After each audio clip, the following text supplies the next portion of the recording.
Ei, pessoal! Hoje à noite vamos nos enfiar fundo nas veias verdes e abafadas da península de Yucatán. Nada de trilha turística comum, sem margaritas, sem barraquinhas de lembrancinhas. Só você, uma lanterna meio funcional e um facão que provavelmente viu mais ação em uma fantasia de Halloween do que numa selva de verdade. A umidade atinge como uma toalha molhada no rosto, e o zumbido nos seus ouvidos não é espiritual. São os mosquitos formando um comitê de boas-vindas.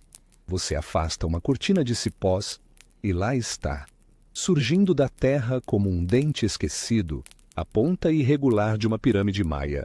Não é do tipo reluzente dos folhetos turísticos. Essa está enterrada sob séculos de folhas e raízes arrogantes. Você provavelmente não deveria escalá-la, mas é claro que vai. Então, antes de se acomodar, tire um momento para curtir o vídeo e se inscrever, mas só se você realmente curtir o que faço aqui. E me diga nos comentários de onde você está assistindo. E que horas são aí? Vamos ver quem está virando a noite. Agora, apague as luzes. Talvez ligue um ventilador para aquele zumbido de fundo suave e vamos juntos embarcar na jornada de hoje. Você avança, sentindo o chão da selva ceder levemente sob suas botas, detritos orgânicos, solo úmido e algo mais duro por baixo. Pedra. Do tipo que já não deveria estar ali. Uma borda entalhada, talvez. Você se ajoelha, afastando anos de decomposição, revelando o canto de uma laje de calcário. Só uma entre milhares, provavelmente, formando uma estrutura outrora mais grandiosa que seu prédio, embora menos provável de ter encanamento. O ar muda, fica mais denso, mais pesado, quase como se a selva estivesse respirando ao seu redor. Você não é o primeiro a encontrar esse lugar, mas é um dos poucos que não veio atrás de selfies ou souvenirs. Você está aqui porque ninguém fala sobre essas pirâmides. Nem os guias, nem os livros de história. Elas são as outras pirâmides, as escondidas, descartadas como irrelevantes ou incômodas demais para serem explicadas. Um passo mais fundo e você sente o silêncio. Um silêncio rico, total, que pressiona seus ouvidos. Até os pássaros parecem prender a respiração. As árvores aqui se torcem em ângulos errados. Alguns troncos estão marcados, não por idade ou insetos, mas por algo mais deliberado, como se tivessem sido esculpidos ou marcados por alguém que não queria ser lembrado. Você avista um caminho de pedra, meio engolido pelo musgo. Seguindo por ele, você tropeça numa entrada desabada, com espaço suficiente para rastejar. Obviamente, você entra. Porque por que não entrar numa ruína antiga que ninguém se preocupou em documentar? Lá dentro está fresco e seco como os ossos. Um alívio. Até você perceber que isso significa que algo está ativamente drenando a umidade, como um sistema de ventilação, construído há mais de 1000 anos, por pessoas oficialmente rotuladas como pré-tecnológicas. Claro, você acende a lanterna, as paredes aparecem, tinta desbotada ainda se agarra teimosamente ao estuque. Glifos forram os corredores, se espalhando como as notas de uma canção esquecida. Você não reconhece a escrita, mas há algo nela que parece urgente, desesperado até, como um aviso que ninguém levou a sério. Historiadores ainda debatem se esses postos esquecidos eram santuários religiosos ou algo menos sagrado, como celas ou locais de quarentena. Tranquilizante. Uma escada estreita leva para cima através da pedra. Você sobe, tirando teias de aranha dos ombros, o coração batendo com antecipação. Ou talvez por causa dos 6 energéticos que tomou mais cedo. No topo não há uma vista, mas uma câmara. E no centro, um altar de pedra, rachado ao meio. Não há oferendas, nem ossos, nem cinzas. Só poeira e um leve cheiro metálico. Você se agacha. Há um sulco na superfície do altar. como se algo se encaixasse ali. Talvez uma lâmina, talvez uma lente, talvez só sua imaginação dando voltas de novo. Então, você vê o afresco, atrás dele. Escondido por séculos de fuligem e ninhos de insetos, ele mostra uma figura imponente, alta, com membros alongados e um cocar que mais parece uma antena parabólica do que penas. Ela aponta para o céu, onde uma constelação paira acima dela. Seu guia de viagem nunca mencionou isso. Você recua devagar, sentindo o calor da selva bater novamente quando emerge. Dá uma última olhada na pirâmide em ruínas, agora meio revelada. Em algum lugar entre o assombro e o medo você percebe. Aquilo não era um templo, era um sinal. E alguém, ou algo, deveria responder. Você afasta um mosquito do tamanho de uma uva e começa a documentar tudo no celular.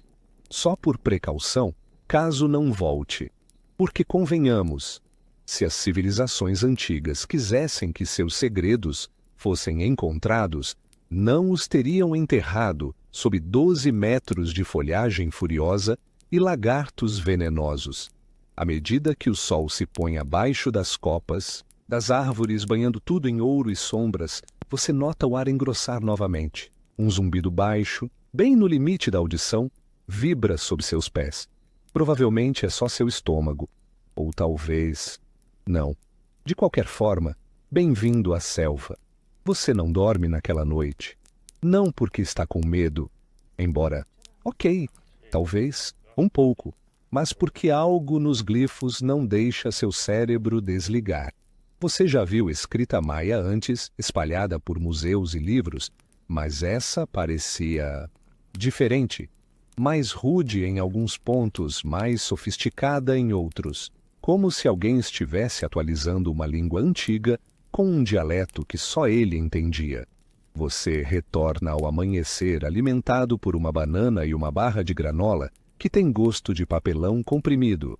A selva o recebe com seu coro habitual, pássaros estridentes, folhas sibilantes e um macaco que soa suspeitosamente como se estivesse zombando de você. Você ignora. Prioridades. De volta à estrutura em ruínas, a luz agora atravessa as frestas do teto. Partículas de poeira flutuam lentamente em feixes dourados. Você tem uma visão melhor dos glifos. Alguns mostram o que se esperaria: reis, onças, rituais de sangria. Mas outros são mais estranhos. Um mostra um homem deitado, olhos fechados, enquanto linhas saem de sua cabeça em direção a um bloco quadrado coberto de pontos. Um sonho? Uma transmissão. Você fotografa tudo, depois joga os símbolos num app de tradução que previsivelmente sugere que você está vendo uma receita de tortilhas. Útil. Você decide fazer o que nenhum algoritmo consegue: prestar atenção. Um padrão se repete pelas paredes. Um grupo de 3 pontos ao lado de uma linha em zigue-zague, sempre perto de cenas de fogo, colapso ou migração frenética. Historiadores ainda discutem se esses símbolos prevêem desastres naturais ou descrevem eventos reais. Mas você nota algo perturbador. Os mesmos símbolos aparecem do lado de fora da pirâmide também, na altura dos olhos, como instruções ou avisos, feitos para serem lidos antes de entrar. Você muda o foco para a própria estrutura. A maioria das pirâmides maias era meticulosamente simétrica. 9 níveis, 4 escadarias cardeais, alinhadas com os solstícios. Mas não essa. Essa está levemente inclinada para noroeste. Seus degraus não são espaçados de forma uniforme e a plataforma do topo está fora do centro. Construção descuidada ou desvio intencional. Mesmo assim, você sobe. Cada degrau está rachado, mas firme. Sua respiração fica curta, não por esforço, mas por pressão. O ar aqui em cima parece encenado, como se a pirâmide o filtrasse. Pode ser natural, ou pode ser engenharia. No topo, você encontra outra câmara, meio desabada, paredes cedendo como se estivessem cansadas de se manter em pé. De um lado, um painel de pedra com inscrições que fazem seu estômago se contrair. Não são maias. Não são nada. Pelo menos nada que você tenha visto fora de um certo PDF com acesso restrito do governo que definitivamente você não deveria ter baixado na faculdade. Os caracteres aqui se curvam e se ramificam como coral, sobrepondo-se e se enrolando em padrões fractais. Um símbolo aparece repetidamente, um círculo dividido por uma linha vertical. Em alguns painéis, ele brilha levemente. Só a umidade fazendo truques, você diz a si mesmo. Mas você não acredita de verdade. Você passa a mão sobre os símbolos. A pedra está quente, não aquecida pelo sol, quente por dentro e vibrando, não alto, nem mesmo audível, mas está lá. Uma pressão nos dentes, como estar perto de um transformador. Detalhe curioso: relatos espanhóis antigos falavam de templos que cantavam quando você os tocava. A maioria dos estudiosos atribui isso a exagero poético. Mas, por outro lado, a maioria dos estudiosos nunca esteve aqui em cima, sozinho, pressionando a palma da mão contra uma pedra que parece vibrar com um batimento cardíaco. Você recua a mais. Esculpido ao redor da base desse símbolo está o que parece ser um mapa, montanhas, rios, litorais, mas estão errados. A península de Yucatán está grande demais e o oceano a cerca por todos os lados. Parece menos um mapa da Terra e mais um diagrama de uma ilha flutuante. Atlântida? Uma alucinação causada por aquela barra de granola vencida? Escolha sua teoria. Então você nota que as inscrições não estão completas. A seção final do mapa termina inacabada, sem gravuras. Como se o artista tivesse que sair, ou tivesse sido interrompido. Há uma pequena tigela entalhada na pedra próxima. Não é para oferendas. É lisa demais, funda demais, como uma lente. Você derrama um pouco de água ali. Ela não forma uma poça. Ela gira, no sentido horário. Depois para, como se estivesse esperando. Você espera também. Nada acontece. Ainda. Frustrado, você se recosta, deixando o olhar vagar pela copa da selva. De onde está, você vê contornos. Não apenas uma pirâmide, mas várias. Colinas geométricas demais, linhas de árvores curvas demais. Isso não era um templo isolado. Era parte de uma rede, talvez até uma máquina. E tudo isso muito antes dos espanhóis, muito antes do auge dos maias, muito antes dos registros escritos. Enterrado, esquecido, descartado. Você pensa em como construímos shoppings sobre vilarejos antigos, como asfaltamos histórias que nunca vamos ler. Você pensa em como é fácil esquecer. O vento aumenta. Um uivo baixo ecoa a escada abaixo atrás de você. Pode ser o vento, pode ser algo mais antigo. Você desce devagar, os olhos escaneando cada superfície no caminho, notando símbolos que antes passaram despercebidos. Eles estão se multiplicando. Ou talvez você só esteja percebendo mais. De qualquer forma, começa a parecer que você está dentro de algo que não quer continuar adormecido. Na base, você para, a mão na pedra, ainda quente, ainda vibrando. Definitivamente você não vai dormir essa noite. Na manhã seguinte, o dia chega como uma pancada surda na cabeça. Seu improvisado local de descanso, meio rede, meio erro, deixou sua coluna sussurrando ameaças. Mas não há tempo para se lamentar. Você precisa voltar. Não apenas a mesma pirâmide, mas a alguns quilômetros a leste, onde a vista aérea de ontem sugeria outra estrutura, sufocada por cipós, sua presença negada por todos os mapas oficiais. Você parte cedo, facão em punho, abrindo caminho por um matagal que parece pessoalmente ofendido com sua presença. A umidade se agarra a você como culpa, e a cada 5 passos algo morde, pica ou lhe acerta com uma folha. Mas então, através do suor e dos arranhões, você a vê, outra elevação, inconfundivelmente artificial, escondida à vista de todos. Essa pirâmide é diferente, menor, mais larga, quase agachada, e seus degraus não levam a lugar nenhum. Literalmente, eles param no meio do caminho, interrompidos como se alguém tivesse desistido no meio da construção ou arrancado por birra. Mesmo assim, você sobe. Porque, claro, você sobe. Perto do topo, o calcário é liso, não desgastado pelo tempo, polido intencionalmente. E embutida nele, quase imperceptível sob o musgo, há uma fenda, estreita, precisa, perfeitamente vertical. Você enfia um graveto. Ele vai fundo. Você solta uma pedrinha, nenhum som, apenas ausência. Você encontrou um poço. Isso não é novidade na arqueologia. Várias pirâmides maias, como as famosas em Chichén Itzá, têm poços internos considerados cerimoniais ou astronômicos. Mas esse está alinhado, errado. Nem com os solstícios, nem com Vênus, nem com nada da Terra, aparentemente. O poço aponta para um agrupamento de estrelas que não combina com nenhuma formação atual. Na verdade, alinha-se com uma constelação que só teria sido visível há 12.000 anos. Historiadores ainda debatem se os maias herdaram conhecimento de uma civilização precursora.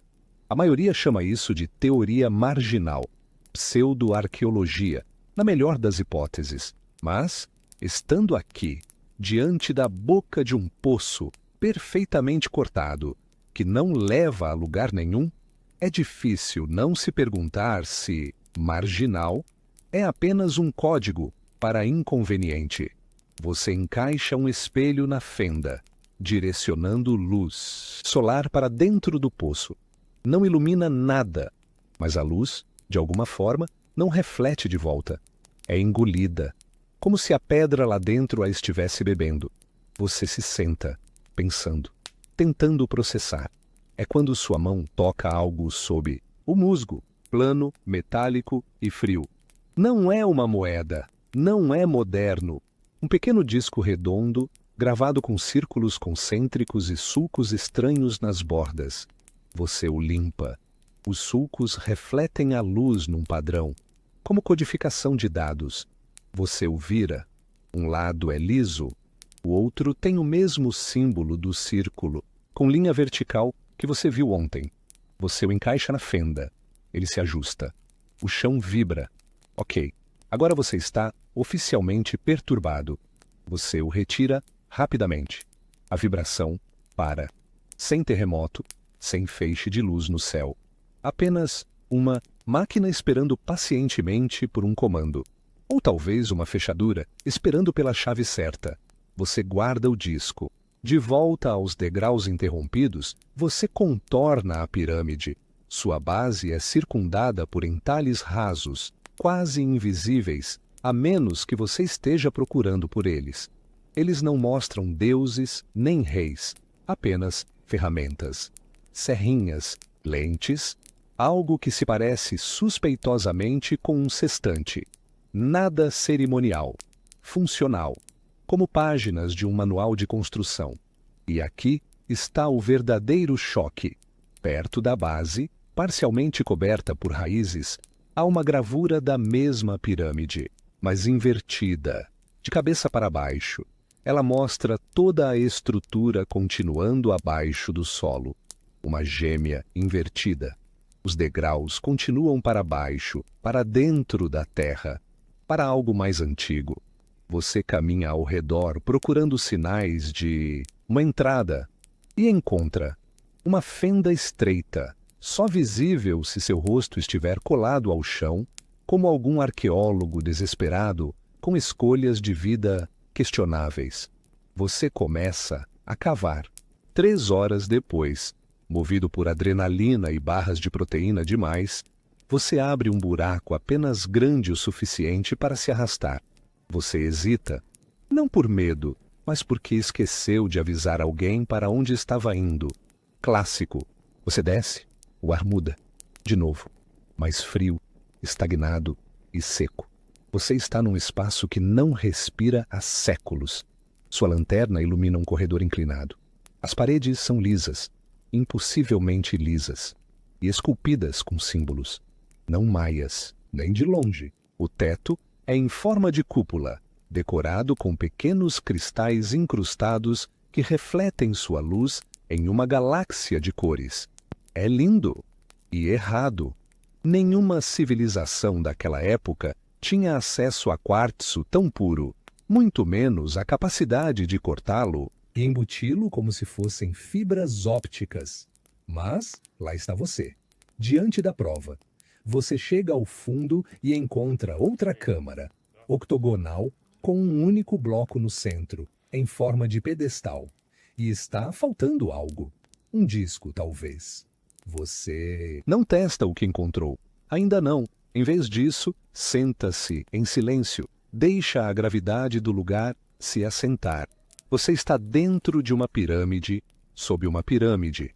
Dentro de uma máquina disfarçada de monumento, lendo uma linguagem que ninguém decifrou, pisando num solo que já era sagrado antes mesmo da ideia de sagrado existir. E o pior, você ainda não faz ideia de quem construiu isso. Você passa a noite no chão da selva, encostado na pedra irregular da pirâmide externa, com um cobertor que mais parece feito de lixa e arrependimento. Você não dorme. Você calcula, você planeja.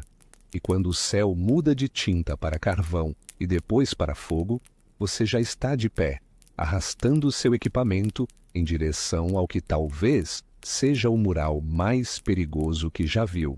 De volta à câmara superior. A primeira pirâmide, lembra? Você começa a limpar a fuligem do afresco, cuidadosamente, como se estivesse tirando o pó de uma bomba. Porque aquilo pulsa.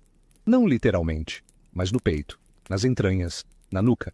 A figura no mural ainda encara o céu, braços abertos, ladeada por aquilo que agora você reconhece como uma série de símbolos representando ciclos do tempo. Não apenas os calendários Tzolk'in ou Hab, mas ciclos que você nunca viu, mais longos, muito mais longos. Você os conta. 13 espirais, aninhadas. A mais interna representa um dia, depois um ciclo lunar, depois um ano solar.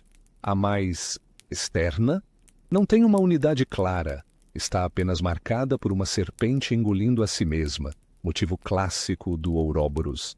Eternidade, ou talvez reinício. Historiadores discutem se esses chamados supercalendários realmente existiram. A maioria diz que são apenas metáforas míticas, mas se for esse o caso, por que os olhos da serpente estão claramente marcados com estrelas gêmeas? Estrelas que só estiveram alinhadas assim há 26 mil anos? Você recua. Agora você vê. Todo esse mural é uma contagem regressiva. Você examina a borda inferior e encontra figuras minúsculas, ajoelhadas. Algumas seguram tochas. Outras seguram o que parecem ser discos, iguais ao seu. Estão colocando-os em altares de pedra. Cada altar está posicionado sob uma constelação diferente, e todos estão em chamas. Acima deles, um painel mostra um homem sendo erguido em direção ao céu. Não metaforicamente, fisicamente. Braços soltos, cabeça inclinada, pernas pendendo. Ele está cercado por espirais e luz. E acima disso, nada, apenas pedra em branco. A história termina ali. Você se senta, pesadamente, tentando traduzir emoção em lógica. Sempre um erro. Então você ouve. Não um rosnado, não um sussurro. Apenas respiração. Vem do poço. Você aponta sua lanterna para baixo. Nada. O feixe termina, engolido pela mesma escuridão. De novo. Você abaixa, o celular preso a uma corda, gravando. Quando o puxa de volta, o vídeo está em puro chiado, exceto por um quadro. um relâmpago, uma silhueta parada no fundo, braços erguidos. Você não imaginou aquilo. Você arruma seu equipamento e segue para o oeste. Sim, oeste. Em direção a uma ruína mencionada por alguns moradores, fora dos registros, que juravam que era amaldiçoada. O que, em termos arqueológicos, geralmente significa: alguém importante morreu aqui e todo mundo ficou estranho com isso. A jornada leva horas. O terreno muda, mais seco, mais quebradiço, e de repente a selva se abre. Uma clareira, e no centro, uma praça plana, cercada por pirâmides menores, todas idênticas, baixas, encimadas por altares quadrados que se parecem perturbadoramente com helipontos modernos. No centro da praça há um mural, não em uma parede, no chão. 12 metros de diâmetro. Um círculo perfeito entalhado na pedra, cheio de glifos e símbolos, mas desta vez organizados como um mapa estelar, e não da perspectiva da Terra. De outro lugar, você caminha ao redor do círculo. Na borda, há representações de rituais, oferendas, alinhamentos, luzes no céu. Você vê algo familiar. O círculo com divisão vertical, repetido 4 vezes, uma em cada quadrante, sempre perto de representações de fogo. Você se ajoelha. Ali, no centro, uma pequena depressão, do tamanho exato do disco. Não, ainda não.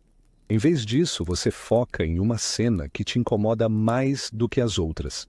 Mostra uma figura, sozinha, entrando em uma das pirâmides. Depois, um segundo painel, a mesma figura descendo para a escuridão. Em seguida, um terceiro painel. A figura desapareceu. Em seu lugar, apenas espirais. E, por fim, um quarto painel. Acima da pirâmide, um céu sem estrelas. Apenas negro. Historiadores ainda debatem se os maias acreditavam em ascensão literal ou transcendência simbólica. Mas este mural sugere outra coisa, completamente. Nem ascensão, nem descida, transição. Você marca a praça no seu mapa, tira fotos, registra tudo, mas não toca o centro. Ainda não. Você quer contexto primeiro. Então escolhe uma pirâmide ao acaso e entra. Diferente das outras, esta não tem escadas. Apenas uma rampa, espiralando para baixo, abraçando a parede como uma cobra enroscada em pedra. A descida é lenta, apertada. Seus ombros roçam os dois lados. E no fundo, um cômodo, hexagonal, iluminado por aberturas naturais acima, mas apenas levemente. E no meio, uma poça, parada, negra, perfeitamente circular. Você aponta sua lanterna, sem fundo. Joga uma pedrinha, nenhum som. Você se inclina, a superfície não reflete você. Reflete outra coisa. Um campo de estrelas, mas não o nosso céu. Você não reconhece uma única constelação. E mesmo assim, parece familiar. Você encara por mais tempo do que deveria. Então se levanta. Hora de ir. Você sobe de volta. À luz, a pirâmide silenciosa atrás de você. Um último olhar por cima do ombro. Sim, você vai voltar amanhã. Você acorda antes do nascer do sol. Não porque descansou, porque seus sonhos não param. Padrões espirais. Olhos que não são olhos. Uma voz, não nos ouvidos, mas na pressão atrás da testa, murmurando em uma língua que você tem quase certeza de que nunca evoluiu neste planeta. Você não fala, mas entende uma coisa. Volte. Então você volta. Você retorna à praça. Hoje, trouxe o disco. Você se aproxima do mural central devagar, como se ele pudesse morder. A selva está estranhamente quieta, como se prendesse a respiração de novo. Os pássaros sumiram. Até os insetos parecem menos entusiasmados. A pedra sob suas botas está mais quente do que deveria. Você se posiciona no centro do mapa estelar. A depressão aguarda. Você hesita. Então coloca o disco. Clique. Nada acontece. E então, tudo acontece. Um estrondo baixo, sentido mais nos ossos do que nos ouvidos. Os sulcos do mural começam a brilhar, fracamente a princípio, depois mais forte, como veias de magma pulsando sob a pele. Você cambaleia para trás, coração disparado. O disco se ergue, levita, apenas 1 centímetro girando lentamente. A luz se projeta para cima, formando um feixe fino que dispara direto para o céu. Então, tão rapidamente quanto começou, para. O disco cai, a luz se apaga e o silêncio retorna, pesado e definitivo.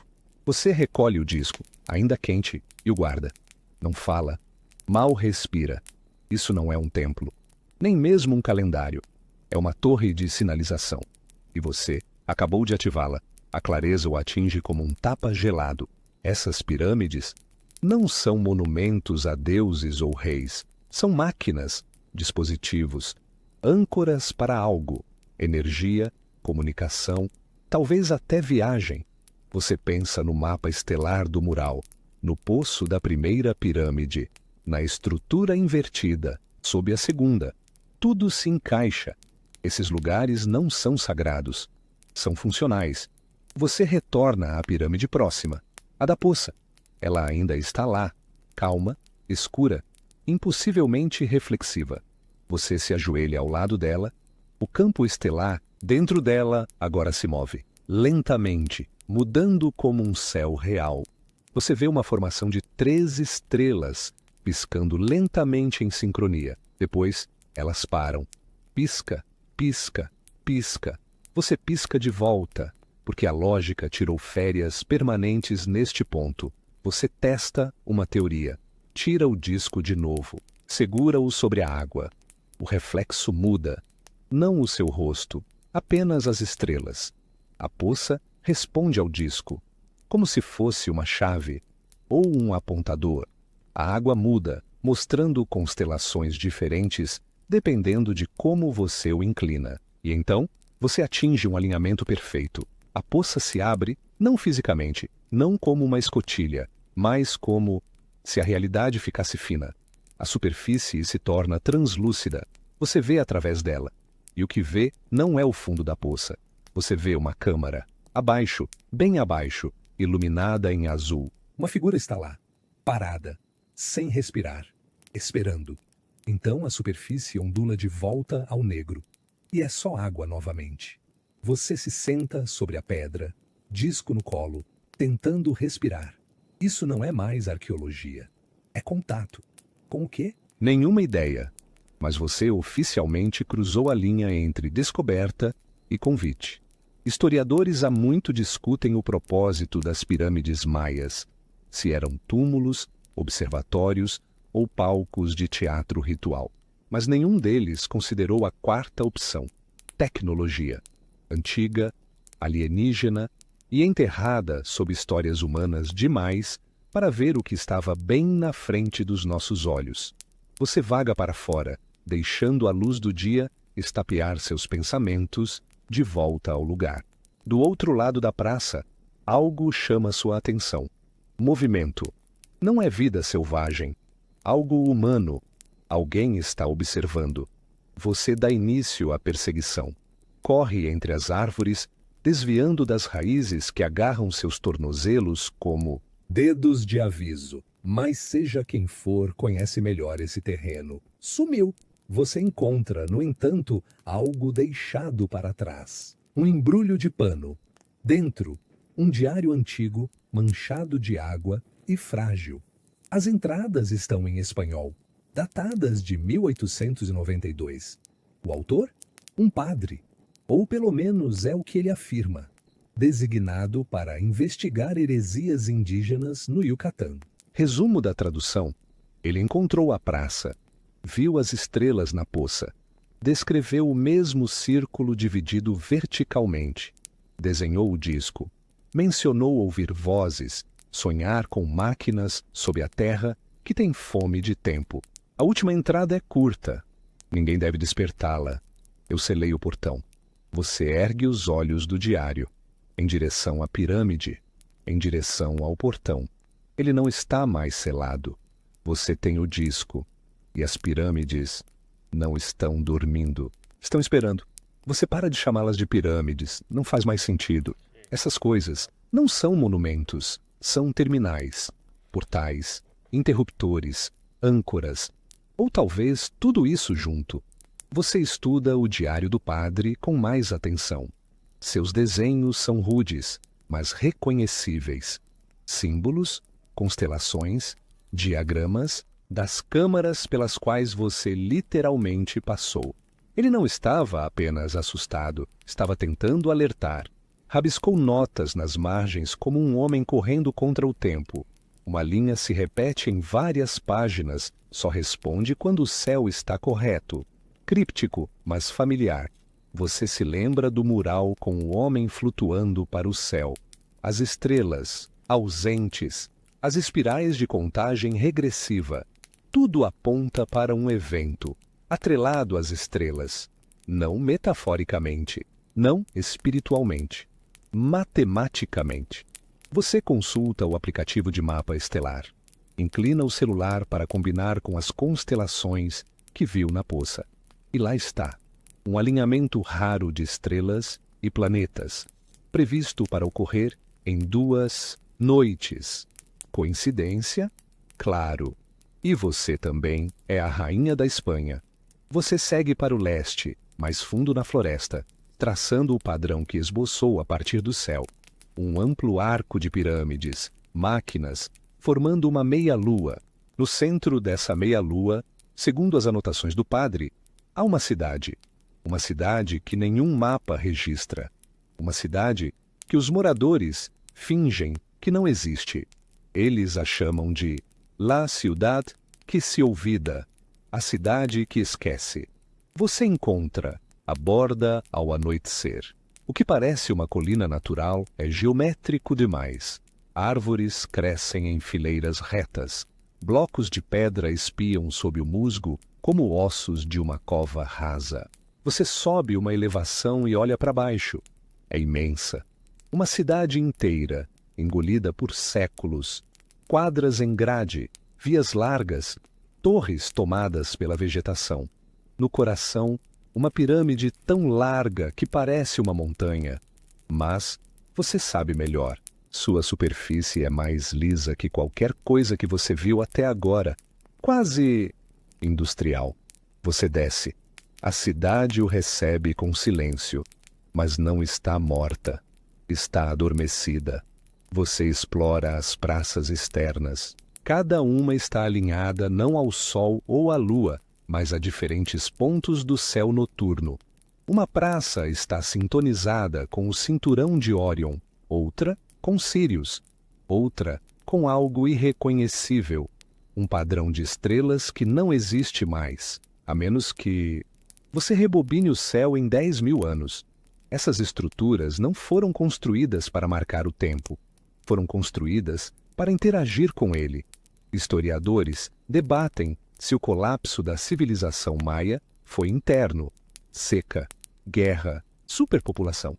Mas aqui está uma teoria melhor. Eles terminaram o que estavam construindo e partiram, ou tentaram. Você alcança a pirâmide central. Espera uma entrada selada, um enigma, um desafio dramático. Mas há uma porta simples, aberta. Você entra. O interior não é de pedra, nem sequer é maia. É liso, escuro, sem emendas, polido como obsidiana, mas frio como aço, e vibra com uma energia tão baixa e profunda que seu corpo sente, antes de seus ouvidos. O corredor se divide. À esquerda, curva-se para baixo. À direita, abre-se em uma câmara imensa. Você vai pela direita e se arrepende. A câmara é redonda, perfeitamente, forrada com painéis. Cada painel tem um disco embutido, como o seu, mas mais antigos. Alguns estão rachados, alguns brilham, outros estão ausentes. Você percebe o que está vendo. Uma sala de controle. Essa pirâmide não era apenas um transmissor, era um centro de comando. Você examina as paredes. Um painel ainda está ativo. Você se aproxima. Luz escapa dele em padrões, espirais, ondas, pulsos. Eles se movem em sincronia com seu coração. Você aproxima seu disco, ele reage. Símbolos correm pelo painel. O ar fica mais denso. Um som baixo e crescente começa. Constante, mecânico, paciente. Não é um alarme, é um despertar. Os outros discos começam a brilhar. A sala respira, e você sente algo perceber sua presença. Não aqui, lá fora, além. Você puxa o disco de volta. Tudo para. Silêncio absoluto novamente. Você recua, rápido. Corredor, porta, exterior. Você respira. A cidade continua quieta, mas algo está diferente. Você sente que está sendo observado. Não por pessoas, pela própria estrutura. Você passa a noite na borda da cidade, sem fogo, sem luz, só você e as estrelas, e até elas parecem piscar mais devagar, como se estivessem esperando seu próximo movimento. Você não dorme, mas a cidade sonha. Você terminou de fingir que isso é arqueologia. Você não está mais aqui para descobrir o passado. Está caminhando dentro de um mecanismo. Cada passo pela selva é como ajustar um botão em algo grande demais para entender. E agora está quase na hora. 2 noites. É quando o céu se alinha. Você retorna à praça com os discos, aqueles embutidos nas paredes. Cada vez que passa por um, seu disco vibra levemente no bolso, como se estivesse tentando sussurrar segredos que ainda não confia a você. Você encontra o painel do disco que faltava, encaixa o seu. Ele se ajusta com um clique. A parede se ilumina, não intensamente, apenas o suficiente para revelar um mapa em espiral. Ele pulsa devagar, num ritmo como o da respiração, e ao redor dele, mais daqueles símbolos alienígenas enlouquecedores. Nenhum aplicativo de tradução da Terra vai te ajudar aqui. Então você apenas observa. A espiral se expande. Não é um mapa de terreno, é de tempo. Você percebe. Cada braço representa uma era diferente. A atual termina muito em breve. Você conta os glifos. Um deles combina com o símbolo que viu no mural da contagem regressiva. A serpente engolindo a própria cauda. Está bem na borda da espiral. O sistema reinicia. Você puxa o disco e tudo se apaga de novo. Do lado de fora, você sobe rumo ao norte, até o último sítio inexplorado do padrão, em meia-lua. A selva aqui está mais barulhenta, como se os animais estivessem agitados. Ou talvez seja só você projetando. Você alcança o topo de uma colina e congela. Lá está, a pirâmide final. Ela é invertida. Não subterrânea. Construída de cabeça para baixo, suspensa acima do chão da selva por enormes arcos de pedra, como uma piada arquitetônica demente ou um enigma feito por alguém que queria ter certeza de que ninguém nunca entenderia isso. Desafia a gravidade. Literalmente. Você se aproxima com cautela. Não há escadaria, apenas uma rampa que leva para cima, até o ponto estreito da pirâmide invertida. Algo que deveria ser estruturalmente impossível, mas está ali, ignorando a física como um mágico entediado. Você sobe. O ângulo é íngreme. O vento uiva de forma antinatural ao seu redor. Sua lanterna apaga, mas a pedra começa a emitir um brilho azul suave sob seus pés. A rampa o guia, como se estivesse escaneando sua presença. Quando chega ao topo, se é que se pode chamar o ponto invertido de topo, encontra um cômodo, esférico, sem emendas, vazio, exceto por uma coisa, uma tigela. Sim, outra tigela. Você derrama um pouco de água nela. Desta vez, a espiral não gira, ela pulsa. A água se transforma em luz e projeta-se para cima. Uma projeção holográfica, por falta de palavra melhor. Uma esfera de estrelas, girando lentamente. Ela muda conforme sua posição. Você percebe, está em pé dentro de um modelo do céu noturno, mas não o céu atual. É de milênios atrás. E, à frente, também. Você testa isso movendo a mão pela projeção, avançando no tempo. Quando o alinhamento futuro aparece, a tigela pulsa com mais força. Um tom grave ecoa pela câmara, vibrando nos seus ossos. A projeção se fixa e revela algo mais. Uma segunda Terra, sem brincadeira, flutuando ao lado da nossa, no mapa estelar. Não um planeta, não literalmente, mas um reflexo, um gêmeo, um então para o nosso agora, e entre elas, uma ponte, sem estrelas, sem vazio, apenas um túnel de pontos, uma linha do tempo, ou uma porta? Você se senta encarando aquilo. Historiadores ainda discutem se os maias acreditavam em múltiplos mundos em camadas no tempo, passado, presente e futuro, todos empilhados como páginas de um livro. Alguns descartaram isso como cosmologia metafórica. Você está olhando para o esquema. Você sai da câmara, o cérebro sacudido como uma máquina de refrigerante cheia de más decisões. As estrelas já estão no céu. Bem acima, o céu real observa. O alinhamento está próximo. De volta ao acampamento, você revisa tudo. Os calendários em espiral. O disco perdido, a contagem regressiva, a pirâmide invertida, apontando para cima, enquanto todo o resto vai para baixo. A imagem é assustadoramente simples. Essas pirâmides não apontam para os céus. Elas apontam umas para as outras, algumas para cima, outras para baixo, outras para os lados no tempo. Âncoras, portais. E o alinhamento? É quando todas se sintonizam. Você verifica a data de novo, amanhã à noite, e você sabe, sem dúvida, o que isso significa. Ela se abre, seja ela o que for. Você acorda com trovões, não do céu, do chão. A selva treme sob você, em pulsos rítmicos, como se algum motor antigo enterrado bem fundo acabasse de ser ligado após um cochilo muito longo. Você se senta, cada nervo já em alerta. Os pássaros desapareceram. O ar está parado demais. As árvores parecem inclinar-se como espectadores esperando por algo que não sabem nomear. É a véspera do alinhamento. Hoje à noite, a espiral termina.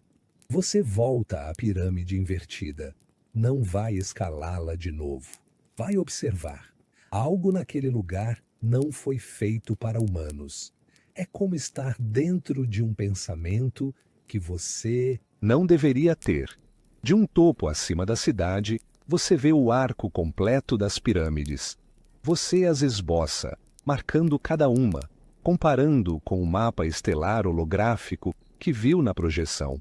O alinhamento é claro. Essas estruturas não formam uma figura por estética. Elas mapeiam o tempo.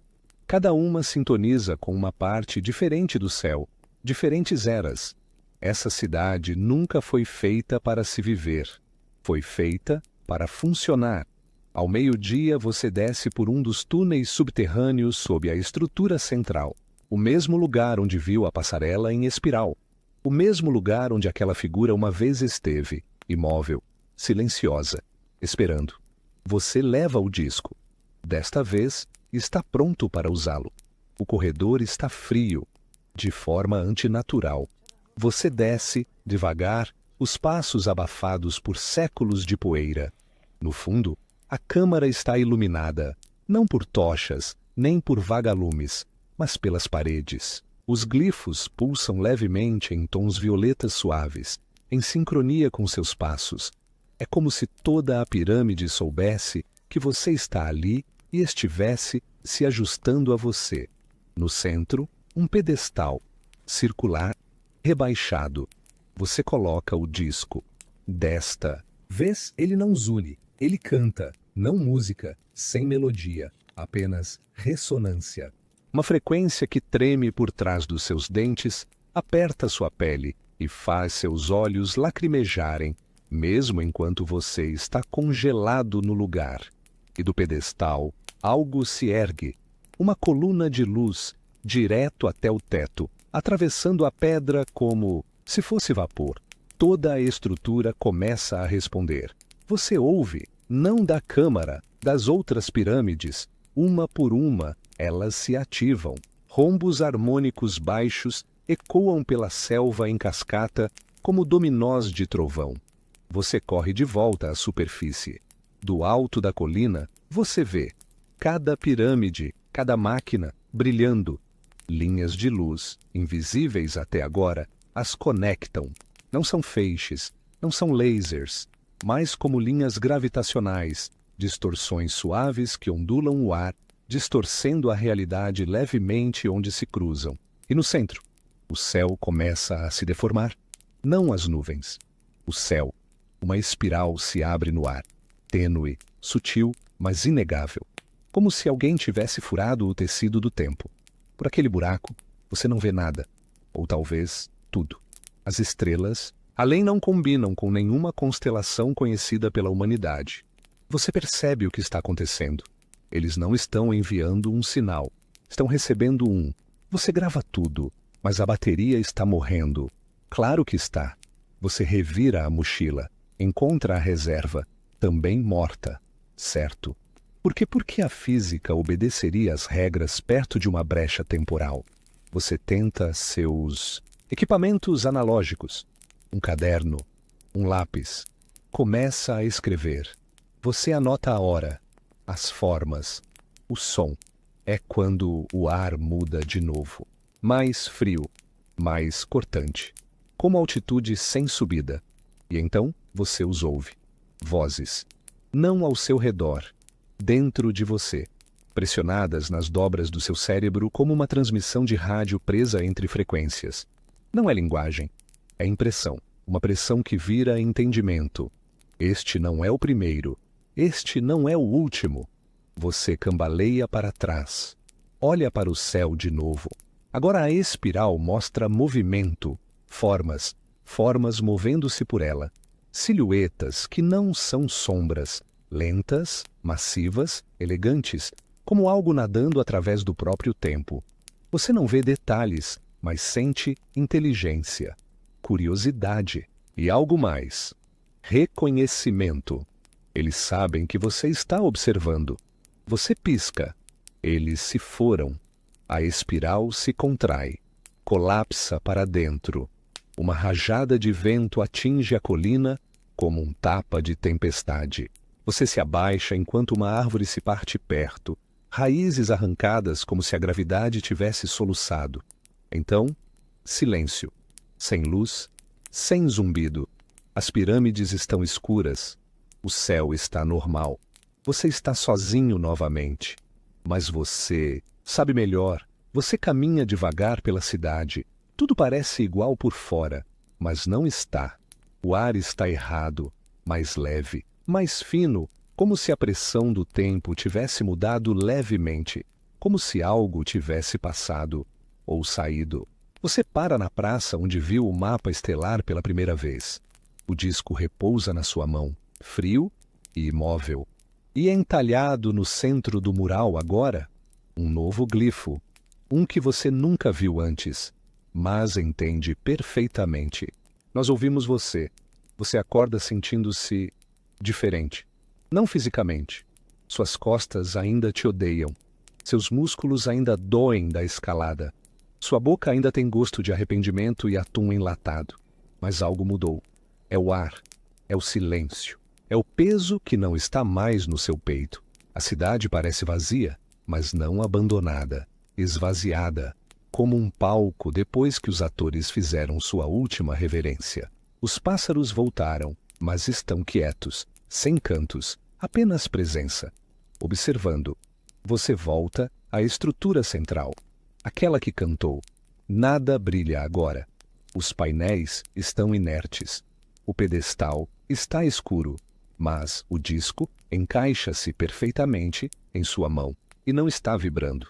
Está quente, como se algo tivesse terminado de carregar. Você se senta ao lado do mural na praça, caderno em mãos. Você desenha o novo glifo, aquele que não estava ali antes. É um círculo quebrado em um ponto com 3 linhas saindo da fenda. Você sente o significado como um sussurro nas costelas. Reconhecido. A pirâmide não apenas recebeu algo, ela gravou, interagiu, respondeu, e eles responderam. Sua mente volta às formas na espiral. A sensação que elas causaram, não ameaça, não convite. Algo pior, familiaridade. Eles não apenas o viram, eles o reconheceram. Você revira suas anotações, folheia de volta ao afresco da primeira câmara, aquele com o homem ascendendo, cercado por espirais. Ele não estava sendo levado, ele estava se tornando transformado, alterado, sintonizado. Você corre até a pirâmide menor mais próxima, uma das máquinas âncora. As inscrições nas paredes mudaram, levemente. Os símbolos estão mais nítidos agora, mais definidos, como se a linguagem em si estivesse se estabilizando. Ou talvez seu cérebro apenas esteja se adaptando. Você passa os dedos pelos glifos. Um faz sua mão formigar. Você o pressiona. Um som baixo. Um tremor na parede como calor distorcendo o ar. Uma porta se abre. Não fisicamente. Apenas uma leve curvatura no ar. Mas você sente a atração. Um corredor que você não vê, mas sabe que está ali. Você dá um passo e se detém. Ainda não. Não até entender o que está esperando do outro lado. Você recua.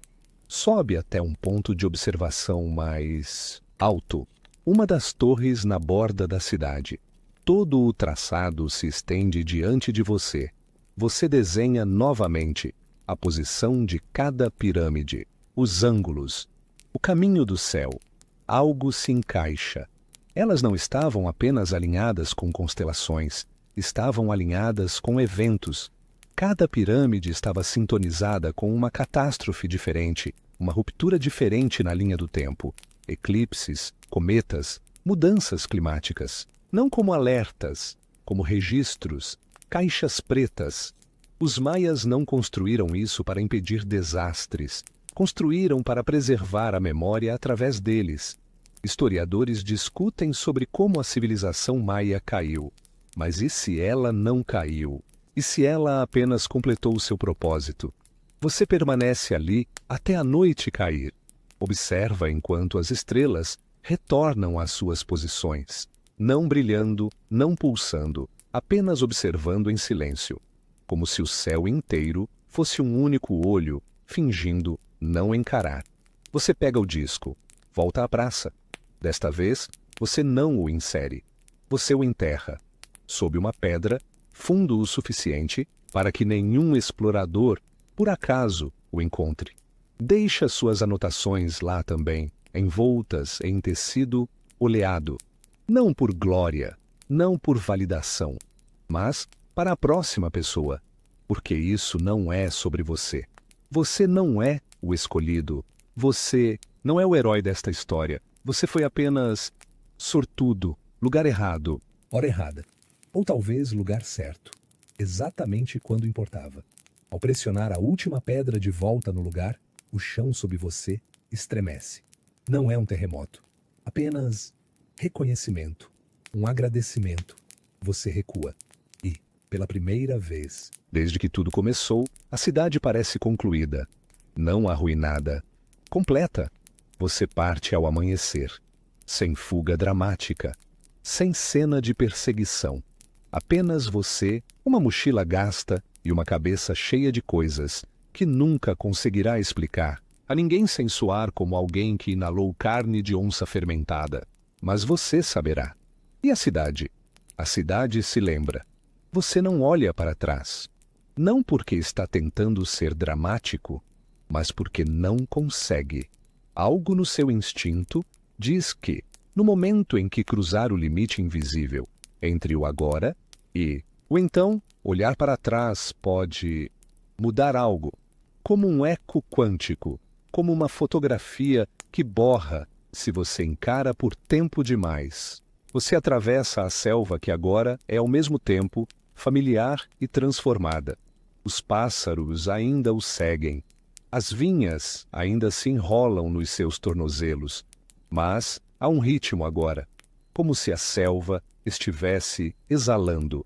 A tensão finalmente liberada. Você chega à aldeia onde sua jornada começou. Os moradores não falam, apenas acenam com a cabeça.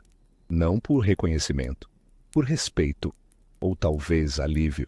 Talvez você não tenha sido o primeiro a ir, e eles só esperavam ver se alguém, qualquer um, voltaria inteiro. Sua barraca ainda está lá. Seu equipamento, de reserva intocado, parece surreal. Como voltar a um cenário de sitcom depois de viver um filme de guerra. Você verifica o laptop, ainda sem bateria, sem sinal de celular. Mas quem você vai chamar? A NASA? Você se senta, abre seu caderno reserva e escreve. Não para si mesmo, para quem vier depois. Você documenta tudo. Os glifos em espiral, os alinhamentos estelares, o comportamento do disco, as frequências da câmara.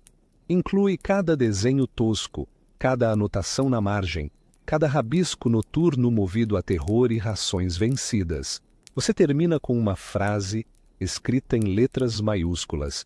Eles se lembram. Nós também deveríamos. Quando finalmente chega à costa, dias depois, tudo parece barulhento demais. Turistas com bebidas, guias gritando sobre motores, crianças gritando por sorvete. O mundo continuou girando enquanto você encarava o seu código-fonte. Você lança um último olhar para o interior, em direção às montanhas que acabou de deixar para trás. E ri. Uma risada quieta, cansada, ligeiramente instável. Porque agora você sabe o que está lá embaixo. E ninguém mais faz ideia. Historiadores ainda discutem se os maias possuíam conhecimento avançado de astronomia e tempo, se suas estruturas eram espirituais ou científicas, se o colapso foi ecológico ou divino. Mas nenhum deles fala sobre o que vem depois. Nenhum deles fala sobre o disco, ou a espiral, ou o momento em que o céu respondeu. E agora? Agora você fala. Então aqui estamos. A jornada acabou. Por enquanto. A selva ficou para trás. As estrelas se realinharam. E qualquer porta que deveria se abriu. Talvez só por um momento. Talvez esse momento tenha sido suficiente. Talvez ainda esteja aberta. Você está seguro. Está aqui. A escuridão lá fora é apenas o cair da noite. Nada mais. Sua respiração está calma. Sua cama está quente. Nada ancestral está à espreita sob o assoalho. Nenhuma língua esquecida está sussurrando nos seus ouvidos. Você conseguiu.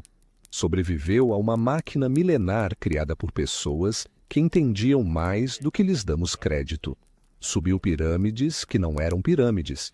Tocou símbolos que não deveriam ser tocados. Encarou o reflexo do tempo em si, e ele olhou de volta. E agora você está descansando. Deixe o som da sua respiração desacelerar. Deixe seu coração suavizar. Deixe sua mente flutuar. Não para longe do que aprendeu, mas mais fundo nisso. Como cair em uma poça de água escura e imóvel que te sustenta sem te puxar para baixo. Você não está sendo vigiado. Está sendo lembrado. E isso está bem. Porque às vezes as melhores histórias não terminam com explosões, terminam com paz, com compreensão, com a sensação de que talvez, só talvez, você tenha feito parte de algo antigo, e belo, e estranho. Então feche os olhos, deixe as estrelas se moverem acima de você, distantes e suaves. Deixe as espirais do tempo girarem silenciosamente ao fundo. Você está seguro agora. E a selva, ela está dormindo de novo.